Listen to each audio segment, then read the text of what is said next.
Hello and welcome to EV Loop, powered by Carloop. I'm Adrian Maidment. And I'm Akhtar, your host. This episode, ultra-luxury EVs have arrived in Australia, new pricing is out, and what's happening with Chart of the Week. It goes into the future.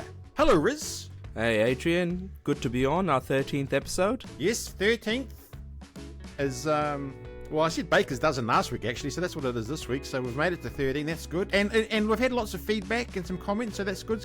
Keep those rolling in, those comments. Yeah, at least that way we sort of know whether we're hitting the mark and what else you'd like to see, so we can cover more of that in the coming episodes. And hitting the mark this week, well, first up, we're going to talk about a couple of topics sort of mixed into one this week. So I know you've been out and about, you've been at events, you've seen new vehicles, you've been in new vehicles. And so that's kind of my starter question. What's been happening this week, Riz, with you? Yeah, so quite a bit. I've been up in New South Wales, test driving a few cars, getting to see them for the first time in Australia as well. So Zeekr had their official launch, and in Sydney, where they had a couple of cars, they were showcasing the Zeekr X, and for the very first time, the Zeekr 009, the ultra luxury MPV.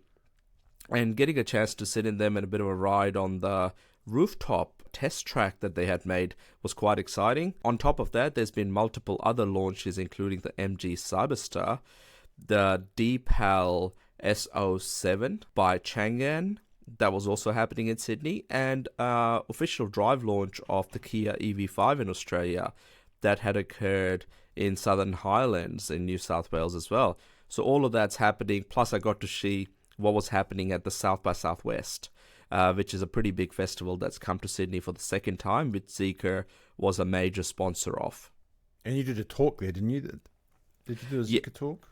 Yeah, that's right. So I got a chance to be on a panel with four-time Olympic swimmer Bronte Campbell and Joachim from Zeekr Design Studios as well, on a panel talking about performance and EVs. So whether it was human performance when it comes to being an athlete, and how that translates into the world of EVs. It was a very interesting and pretty cool mix. And what level of luxury is that 009? Well, some say that it's at the same level as Bentleys and Rolls Royces. So, Adrian, you've been in a Rolls Royce, you've seen the level of luxury that's at. It's pretty close to it. So, can't wait to hear when you get a chance to sit in one as well. Yeah, so I'll be nervous in that as well, like I was in the Rolls Royce. Maybe not as much, because I'm expecting a starting price of around $150,000, not $770,000 like the Rolls Royce is in Australia at the moment. And the Cyberster pricing, what was that? That was quite good as well, in terms of, well, good in the sense that it's been released. We've been waiting for it for a long time. But it was $115,000. Now, they're not bringing a base variant into Australia. They're only bringing one, and it appears to be sort of the top spec. $115,000, scissor doors, convertible electric car, not many of them around. So I guess we will see how many they actually sell. It's more going to be a halo car for the MG brand rather than a volume seller like what they're really known about, which is the MG4 electric hatchback, which starts at $32,000. But the MG Cyberstar will certainly be their most expensive offering in the market, at $115,000 before on roads. Just while we're on the MG4, is that still sort of price cheapest of the week? Appears to be still sort of hovering around $30,990 drive away. But there's also a few whispers that after this promotion is done at the end of this month, it's likely to go up to $32,990, but that's yet to be confirmed, which is still a pretty good price given, it's competing with the likes of your Corolla hybrids and the rest, and there's a lot more technology in the MG than there is in the Corolla hybrid. So, it's pretty much on parity, and it's got a better warranty as well, 10 years. And it's rear-wheel drive, which is more engaging to drive. So there's a lot more going for the MG4 for anyone that's interested, or your family or friends are looking at getting into their first EV. It's not a bad car. And just on pricing, just in New Zealand, the BYD Shark 6 has been released, but that hasn't quite happened yet in Australia, has it? Yeah, so last episode we spoke a lot about the Shark 6. I got a chance to Yeah. drive it here in Victoria as a pre-production cars. The official launch is on the 29th of October here in Australia. So to see the pricing coming out of New Zealand this week, 69,990 New Zealand dollars converted to Australian dollars is around about $63,000. So I guess we're expecting it under 65 grand, as I sort of said in my article on the Driven a week or so ago. So time will tell, but in the meantime, it's good to see these products coming into the market. Actually, one interesting thing that did happen at the Zeekr event, I got a chance to meet some people from an upcoming brand that will be launching into our market that is planning on bringing a fully electric ute as well. And it's a pretty well-known brand in China. So I guess we will see early 2025, we might have a couple of electric ute options. And obviously, the Shark 6 being a plug-in hybrid, people will have more choices than just getting behind the wheel of a plug-in hybrid. So electric utes are not far either. And sticking with BYD and the number 7 up from 6, the Sea Lion 7 is all a go, isn't it, for start of next year? Sounds like it. Now, the word on the street was it was supposed to land here in Q4 this year, but last week it's just been introduced at the Paris Auto Show as heading to Europe, including right-hand drive markets like the UK, and they're supposed to start getting their first deliveries before the end of this year. So now Australia has fallen a little bit behind on these BYD launches when usually we're the first ones to get them. So we're going to be getting Sea Lion 7 in Q1 next year. That's what they've sort of said so far. Hoping that the pricing configurator comes online before Christmas, because by that stage we will have multiple other brands. We'll have Xpeng, we'll have Smart, we'll have Zeekr, we'll have Leap Motor being bought in by Stellantis, we'll have Deepel. The choice is just about to explode in a big way. So Sea Lion 7, a lot of people are waiting for it, but they're also looking at other models like the Xpeng while they wait. And just internationally, BYD's got the Seal 06 GT. Now, I'm all confused about the names here, Adrian. I thought the 7 was reserved for electric models, but the Seal 06 GT, which is like the MG4 hatchback, electric hatchback, is fully electric. I'm not sure what's going on with the naming department at BYD, but some sort of consistency would be good. So Seal 06 GT has officially been launched and announced, firstly in the Chinese market. BYD calls it a car for the young people. Now, not a bad way. I'm keen. You're keen? Well, look, we know that young people like us on EV Loop are all looking for those electric hatchbacks or anything that's cool. So it'll be quite interesting to see when they finally get this car out to customers in China, and hopefully not too long after in other markets. But we don't know if it's coming to Australia or New Zealand. But one thing's for sure, it's definitely going to Europe from all things that I've read, and the European expansion. And Europeans generally love hatchbacks as well. So watch this space. And just stepping back to Australia, a Tesla story, rumour-free, prefabricated supercharger site. Pretty important, a big milestone for Tesla. They're going to be, basically be able to install a whole site, get it up and running in a number of days compared to weeks and months that it would normally take for a site where there's a lot of work in setting these things up on site.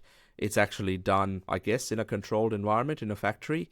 So the supercharging stations come pre-assembled on the back of a truck, get lifted off a crane, put into place on site, and it speeds up the whole rollout process. So the first site in Asia Pacific, according to Tesla's country manager, Tom Drew, was at Bordertown, which is on the border of Victoria and South Australia, a fairly remote location, but it will now certainly help get people across, if you're traveling between Adelaide and Melbourne or back. So yeah, all up and running pretty quickly. First prefabricated supercharger site in Australia, but they've done plenty of these in US and other markets. So if that's what Tesla's planning on doing, they're really supercharging the rollout of their superchargers. Some nice puns there is. Okay, chart of the week. Australian EV uptake predictions for 2025. Well, we're looking into the future now. Can you believe it? It's nearly Christmas. I know. It's gone so quick, right? So basically, one of the things I love doing is sort of sitting down before Christmas, of course, and predicting where things might be in the following year. What we're predicting for next year is that the overall EV fleet that currently hovers around 225,000 vehicles will be up closer to 380,000 vehicles by the end of next year. Now, that's a pretty big jump, but with all the models that we've just spoken about in this episode of EV Loop, there's just so much happening. Charging infrastructure is being rolled out quicker than ever. The new models are landing here. Prices are at an all-time low.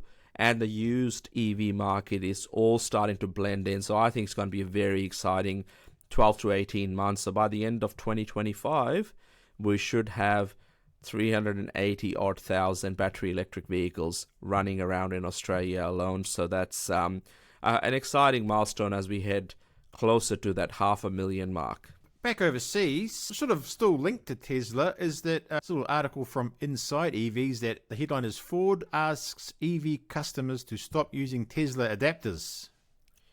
Oh, well, that seems to be a... They were rolling these adapters out, and now they want us to stop it. It's actually not the only story that I've read or heard of this week. Apparently, Porsche is going out there and telling their owners not to charge their EVs over 80%. Oh. Now, there's a lot that's going on in that space, but we can't be encouraging people to buy EVs and then telling them to stop using equipment, accessories, or the EVs themselves. It's not good enough. These big manufacturers need to get better at that. So that's something to watch out for. I'll put a link to the article so people can read that from Inside EVs. And then also moving on to the future, what's coming up this week, Riz? Quite a bit happening. We're just sort of in the process of finalizing an event that will be occurring in Melbourne, in an area called Manningham, Doncaster, which is sort of east of Melbourne. That's happening this coming Sunday. I'll be presenting there and have a seminar, as well as there's cars, EVs, show and shine, and some new models being showcased for the very first time in Melbourne. So come and check that out. Before that, I'll be at All Energy. By the time this episode probably goes live, that show would be on as well. It's an industry show covering sustainable energy, batteries, technologies, as well as EVs that have naturally formed part of it. I'll be speaking there. And then the following week, we will have Mobility Live here in Melbourne. Be there both days. There's 14 brands now, including Zeekr and others that will be showcasing, and some brands we haven't heard anything about. So I'll be hosting the Media VIP Day on the first day on the 30th, and then on the 31st I'll also be around as well. So if you happen to be in Melbourne, come and say hi at Mobility Live at the Convention Centre. And then as soon as that show's finished, I'm on a plane over to Hobart with Australian Electric Vehicle Association doing their conference and expo. So, EV Owners Association that I'm the director for in Victoria, doing some good things for EV adoption. So feel free to pop out to the expo, which is on the 2nd and 3rd of November in Hobart, and show your support. It's free to attend, but there will be EV makers, there'll be stuff on charging. There's a lot of talks and insights being shared by experienced electric vehicle owners, and obviously there's a conference there as well, which I'll be speaking at. So come and say hi. Okay, Riz, anything else? That's pretty much, we've got through quite a bit today. Anything else you want to leave on? Yeah, look, I think the amount of activity that's happening in this EV space is phenomenal. 4 launches in 1 week. I mean, I remember there was not too long ago, there was 4 launches a year. That's, and it's only going to ramp up over the coming sort of months before Christmas. I'm pretty excited for new brands like Xpeng, Zeekr, and Deepal, Leap Motor, and others that have recently showcased their cars to start getting deliveries out there to customers. That's not only the public, also the fleets as well. We need to get more EVs out to fleets that generally buy quite significant amount of vehicles that then get turned over into the used EV market, helping more people access these vehicles. So all of this activity is going on. I'm pretty excited for it, and it will help keep the prices relatively low, which is a good start, which shows that the market's starting to mature. So a lot to look forward to, and if you're around at any of the shows that I've mentioned today, come and say hi. More than likely I'll be wearing a purple shirt like I am here on the episode, so I'm sure it'll be easy to spot. I was just going to say, look for the man in the purple shirt. Thanks for the plug, Adrian. And we'll leave it there. Thanks, Riz. Thanks, Adrian. Please like and subscribe. We're still working on newsletter and other things, so if you've got any feedback or suggestions, leave it in the comments below, and catch you on the next one.